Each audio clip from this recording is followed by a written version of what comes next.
ದೆಹಲಿಯಿಂದ ವಾಪಸ್ ಆಗ್ತಾ ಇದ್ದೀರಾ, CLP ಸಭೆ ಇದೆ ಇವತ್ತು. ನೋಡಿ, CLP ಸಭೆ ನಡೆಸೋದು ಒಂದು ಸಹಜ ಪ್ರಕ್ರಿಯೆ.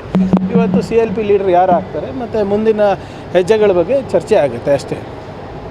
DK ಶಿವಕುಮಾರ್ CM ಆಗ್ತಾರೆ ಸರ್. CLPನಲ್ಲಿ CLP ಲೀಡರ್ ಆಯ್ಕೆ ಮಾಡ್ತಾರೆ.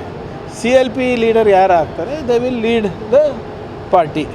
ಅದನ್ನು ನಾವು ಗವರ್ನರಿಗೆ ತಿಳಿಸ್ಬೇಕಾಗ್ತದೆ. ಅದು ಪ್ರಕ್ರಿಯೆ ಇದು. ಅದಕ್ಕೆ ಎಲ್ಲರೂ ಒಮ್ಮನಸ್ಸಿಂದ ನಾವು ಮಾಡ್ತೀವಿ. ಪ್ರಿಯಾಂಕಾ ಖರ್ಗೆ ಅವರಿಗೆ ಉಪಮುಖ್ಯಮಂತ್ರಿ ಕೊಡಬೇಕು ಆಗ್ತಾರೆ ಅನ್ನೋ ಚರ್ಚೆಗಳು ದಟ್ಟವಾಗಿ ನಡೀತದೆ. ಚರ್ಚೆಗಳು ಯಾರು ಮಾಡ್ತಾ ಇದ್ದಾರೆ? ಕಾಂಗ್ರೆಸ್ ವಲಯದಲ್ಲೇ ಮಾಡ್ತಾ ಇದ್ದಾರೆ. ಹೈಕಮಾಂಡ್ ಹೇಳೋ ತನಕ ಅದೆಲ್ಲ ಅಪ್ರಸ್ತುತ. ಬಹುಶಃ ವರಿಷ್ಠ ಮಂಡಳಿಯಲ್ಲಿ ಯಾವ ರೀತಿಯಾಗಿ ಚರ್ಚೆ ಆಗಿದ್ದಾವೆ ಅಂತ ನಮಗಂತೂ ನಮ್ಮ ಗಮನಕ್ಕೆ ಬರೋದಿಲ್ಲ. ನಾವು ಸ್ವಾಭಾವಿಕವಾಗಿ ವರಿಷ್ಠ ಮಂಡಳಿಯವ್ರನ್ನ ಭೇಟಿ ಮಾಡುವಂಥ ಕಾರ್ಯಕ್ರಮದಲ್ಲಿ ಹೋಗಿದ್ವಿ.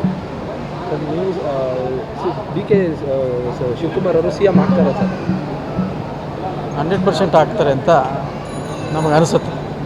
ಇವತ್ತು CPL ಸಭೆ ಇದೆ, ಏನೇನೆಲ್ಲ ಚರ್ಚೆ ಆಗ್ಬೋದು ಸರ್ ಸಂಜೆ? ಬಹುಶಃ ವರಿಷ್ಠ ಮಂಡಳಿ ಅಂತಿಮ ಆದರೂ ಸಹ ನಾವು ಎಲ್ಲ ಬೆಳವಣಿಗೆಗಳನ್ನು ನೋಡಿದಾಗ DK ಅವರು 100ಕ್ಕೆ 100 ಅನಾನಿಮಸ್ ಆಗಿ ರಾಜ್ಯದಲ್ಲಿ ನಡೀತಾ ಇರೋ ಸರ್ವಾನುಮತದಿಂದ ಆಯ್ಕೆ ಆಗ್ತಾರೆ ಅನ್ನುವಂಥ ಅಭಿಪ್ರಾಯ ವ್ಯಕ್ತವಾಗಿದೆ. ಸರ್, ಇದುವರೆಗೂ ನಡೆದ ರಾಜಕೀಯ ಬೆಳವಣಿಗೆಯಲ್ಲಿ ಇವತ್ತು ಅಂತ್ಯ ಆಗುತ್ತಾ ಸರ್? ಖಂಡಿತ ಅಂತ್ಯ ಆಗುತ್ತೆ ಅಂತ ಅನಿಸುತ್ತೆ. ಏಕೆಂದರೆ ಈಗ 10:30 ವಿಮಾನದಲ್ಲಿ ನಮ್ಮ ರಾಷ್ಟ್ರೀಯ ಪ್ರಧಾನ ಕಾರ್ಯದರ್ಶಿಗಳು ನಾಯಕರು ಆದಂಥ ಸನ್ಮಾನ್ಯ ವೇಣುಗೋಪಾಲ್ ಅವರು ಮತ್ತು ಉಸ್ತುವಾರಿ ಪ್ರಧಾನ ಕಾರ್ಯದರ್ಶಿಗಳಂಥ ಸನ್ಮಾನ್ಯ ಸುರ್ಜಿವಾಲ್ ಅವರು ಬರ್ತಾ ಇದ್ದಾರೆ. ಅವರು ಬರುವ ರೀತಿಯಲ್ಲಿ ನಾವು ನೋಡಿದಾಗ ಬಹುಶಃ ಇವತ್ತು 100ಕ್ಕೆ 100 ಶಾಸಕಾಂಗ ನಾಯಕನ ಆಯ್ಕೆ ಆಗುತ್ತೆ ಅನ್ನುವಂಥದ್ದು ಖಚಿತವಾಗಿದೆ. ಮಂತ್ರಿಮಂಡಲದಲ್ಲಿ ಭಾಳ ದೀರ್ಘವಾಗಿ ಯೋಚನೆ ಮಾಡಿ ಇನ್ನೂ 2 ವರ್ಷಕ್ಕೆ ನಾವು ಚುನಾವಣೆಗೆ ಹೋಗಬೇಕಾಗಿರೋದ್ರಿಂದ ಭಾಳ ತೂಕವಾದ ಮಂತ್ರಿಮಂಡಲವನ್ನು ಕೊಡ್ತಾರೆ. ಮುಂದೆ ನಮ್ಮ ರಾಜ್ಯಕ್ಕೆ ಪಕ್ಷಕ್ಕೆ ಬಲಿಷ್ಠವಾದ ಮಂತ್ರಿಮಂಡಲ ಬರುತ್ತೆ ಅನ್ನೋ ಆಶಾಭಾವನೆಯಲ್ಲಿ ನಾವಿದ್ದೇವೆ. Thank you. ಹೈಕಮಾಂಡ್ ನಾಯಕರ ಜೊತೆ ಸರಿ, ಇನ್ನೂ ಚರ್ಚೆ ಇಲ್ಲ.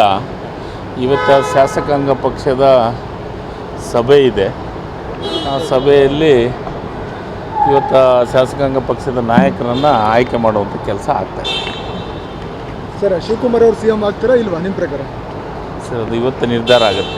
ಸರ್, ನೀವು ಸಹ ಅದ ಪ್ರಬಲ ಖಾತೆ ಕೇಳಿದ್ದೀರಾ ಸರ್? ಹೈಕಮಾಂಡ್ನಿಂದ ಅದೆಲ್ಲ ಸಹಜ ಪ್ರಕ್ರಿಯೆ. ಕೇಳಬೇಕಾಗಿದ್ದು ನಮ್ಮನ್ನು ಮುಂದುವರಿಸಬೇಕು ಅಂತ ಅನ್ನೋದು ಸಹಜವಾದಂಥ ಪ್ರಕ್ರಿಯೆ.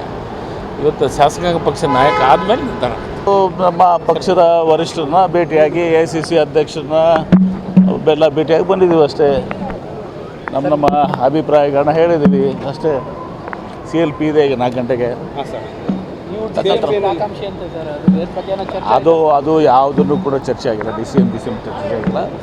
ನಾವು ಭೇಟಿ ಶಾಸಕಾಂಗ ಸಭೆಯ ನಾಯಕನನ್ನು ಆಯ್ಕೆ ಮಾಡ್ತಾರೆ. ಹೌದು, ಮಾಡ್ತಾರೆ. ಮುಂದಿನ ಒಂದು ಪ್ರಮಾಣ ವಚನ ಕಾರ್ಯಕ್ರಮ ಯಾವಾಗ? ಅದು ನೋಡೋಣ. ಹೈಕಮಾಂಡ್ ಅದು CLPದಲ್ಲಿ ಏನೆಲ್ಲ ನಿರ್ಣಯಗಳಾಗ್ತವೆ, ಯಾರನ್ನ CLPಯಲ್ಲಿ ಆಯ್ಕೆ ಮಾಡ್ತಾರೆ, ತದನಂತರ ಏನೆಲ್ಲ ಪ್ರಕ್ರಿಯೆಗಳು ಕಾಂಗ್ರೆಸ್ ಪಕ್ಷದ ವರಿಷ್ಠರು ಮಾಡ್ತಾರೆ. ಸರ್, ಈಗ ತಾವು ಕೂಡ ಹೈಕಮಾಂಡ್ ನಾಯಕರನ್ನ ಯಾರನ್ನಾದರೂ ಭೇಟಿ ಆಗಿದ್ದಾರೆ? ನಾನು ಬಂದು ದಿಲ್ಲಿಗೆ ಹೋಗಿದ್ದೆ, ಹೈಕಮಾಂಡ್ ನಾಯಕರನ್ನ ಭೇಟಿ ಆಗಿಲ್ಲ. ಅಲ್ಲಿ ಅದರಲ್ಲಿ ಇದೆ.